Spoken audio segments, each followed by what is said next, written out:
संगठन जान है भारतीय जनता पार्टी की, और जहाँ संगठन मजबूत है, संगठन ने नीचे तक का काम पकड़ा है, तो वहाँ परिणाम ऐसे आने ही है। मोदी जी के मन में मध्य प्रदेश है, तो ये मंत्र भी हमारे साथ था, तो ऐसा है सोने में सुहागा हो गया। जहाँ एक तरफ हमारी मध्य प्रदेश सरकार का काम, संगठन का काम, वहीं दूसरी तरफ माननीय मोदी जी का नाम। मानता हूँ कि संगठन की बहुत महीन और बारीक निगाह रहती है कार्यकर्ता पर कि कार्यकर्ता कोई कौन सा काम कर सकता है। टास्क है, जो काम दिया उसको करना है, इसलिए संगठन का काम दिया तो उसको प्रामाणिकता के साथ करना। मैं कार्यालय का प्रभारी के नाते महामंत्री और इंदौर संभाग का प्रभारी भी रहा, तब भी दो जिम्मेदारियों को एक साथ पूरा कर रहा था कि इतना कुछ करने के बाद, इतना कुछ उस क्षेत्र को देने के बाद भी अगर कोई कमी रह गई है, मतदाता ने कुछ ऐसा मैंडेट दिया है, तो उसकी समीक्षा निश्चित रूप से पार्टी करेगी।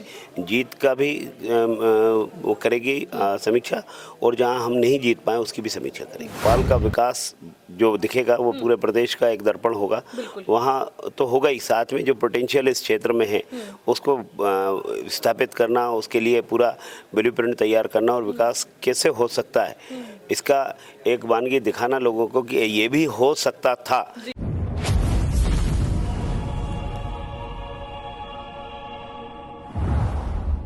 नमस्कार, मैं हूं साक्षी राय और आप देख रहे हैं खरी बात न्यूज़। बहुत बहुत स्वागत है आमने सामने में। और हमारे साथ आमने सामने में आज मौजूद हैं नवनिर्वाचित विधायक भोपाल दक्षिण पश्चिम विधानसभा से भगवान दास सबनानी जी। बहुत बहुत स्वागत है खरी बात न्यूज़। बहुत बहुत धन्यवाद। सबसे पहले तो आपको बहुत बहुत बधाई खरी बात न्यूज़ के सब दर्शकों की ओर से और हमारी पूरी टीम की ओर से।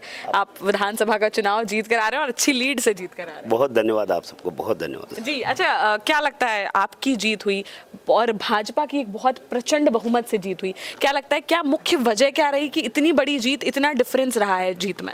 भारतीय जनता पार्टी ने लगातार जो काम किया है, सरकार की तरफ से काम हुए, पैरेलली संगठन ने भी जो नीचे तक बूथ विस्तार अभियान के माध्यम से बूथ पर पन्ना प्रभारी, पन्ना समिति बना करके जो संगठन का नेटवर्क खड़ा किया। संगठन जान है भारतीय जनता पार्टी की, और जहाँ संगठन मजबूत है, संगठन ने नीचे तक का काम पकड़ा है, तो वहाँ परिणाम ऐसे आने ही है।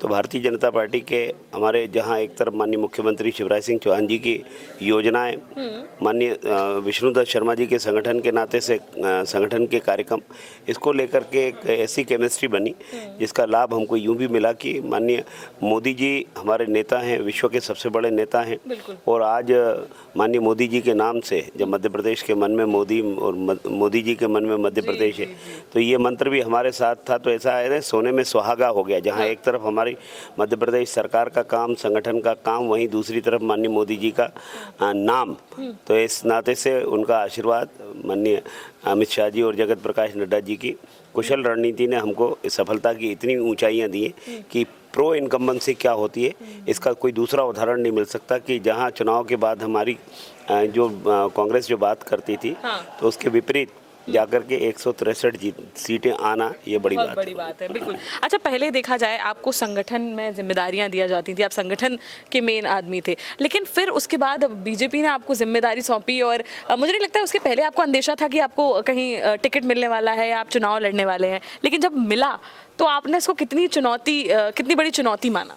मानता हूँ कि संगठन की बहुत महीन और बारीक निगाह रहती है कार्यकर्ता पर कि कार्यकर्ता कोई कौन सा काम कर सकता है। टास्क है, जो काम दिया उसको करना है, इसलिए संगठन का काम दिया तो उसको प्रामाणिकता के साथ करना। मैं कार्यालय का प्रभारी के नाते महामंत्री और इंदौर संभाग का प्रभारी भी रहा, तब भी दो जिम्मेदारियों को एक साथ पूरा कर रहा था। और अब जब ये जिम्मेदारी आई कि आपको चुनाव लड़ना है, तो 35-40 दिन की छुट्टी जरूर हो गई, लेकिन बहुत छोटी अवधि में मुझे चुनाव लड़ने का अवसर मिला, और कार्यकर्ताओं का था परिश्रम, उस परिश्रम ने चुनाव की बेस तैयार किया।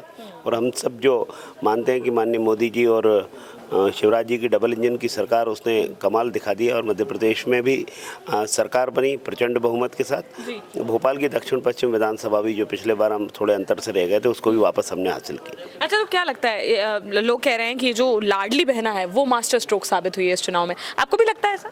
देखिए, मध्य प्रदेश में लाडली बहना इस योजना का महत्वपूर्ण स्थान है, महत्वपूर्ण काम है, और लाडली बहनाओं ने बहुत आशीर्वाद भारतीय जनता पार्टी को दिया। मेरे खुद के विधानसभा क्षेत्र में 60% से ज़्यादा स्लम और middle class, lower middle class का तबका वहाँ रहता है, उन सब का आशीर्वाद जो सीधा लाभान्वित था, उसने हमको आशीर्वाद दिया, पार्टी को आशीर्वाद दिया, आगे काम करने की प्रेरणा दी।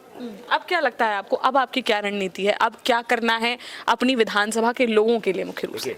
भारतीय जनता पार्टी का घोषणा पत्र है, उसके सारे बिंदु लागू हो जाएं मेरे क्षेत्र से संबंधित शहरों के क्षेत्र से, क्योंकि राजधानी है तो राजधानी के जो काम है उन कामों का करना ही भोपाल का विकास जो दिखेगा वो पूरे प्रदेश का एक दर्पण होगा। वहाँ तो होगा ही, साथ में जो पोटेंशियल इस क्षेत्र में है उसको स्थापित करना, उसके लिए पूरा ब्लूप्रिंट तैयार करना और विकास कैसे हो सकता है इसका एक वानगी दिखाना लोगों को कि ये भी हो सकता था, लेकिन इसके पूर्व के जनप्रतिनिधि का ध्यान इस तरफ नहीं गया, क्योंकि 60% अगर स्लम एरिया है, यहाँ सेवा बस्तियाँ हैं, तो बहुत सारा वहाँ भी काम की गुंजाइश है। हमारे पास स्किल पावर है, उसको स्थान देना, उसको काम ऐसे महत्व के साथ जोड़ना कि ताकि वो आगे भी कुछ कर सके, वो भी काम है।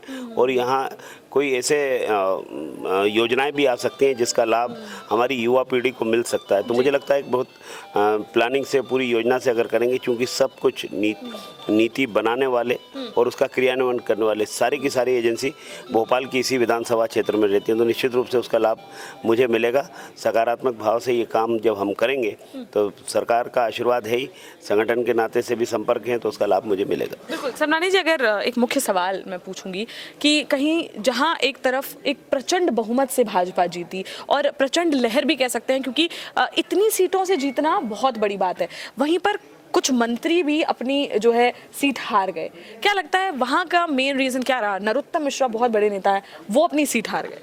मुझे लगता है इसका तो विश्लेषण होना ही चाहिए और उसका विश्लेषण पार्टी करेगी भी, कि इतना कुछ करने के बाद, इतना कुछ उस क्षेत्र को देने के बाद भी अगर कोई कमी रह गई है, मतदाता ने कुछ ऐसा मैंडेट दिया है, तो उसकी समीक्षा निश्चित रूप से पार्टी करेगी।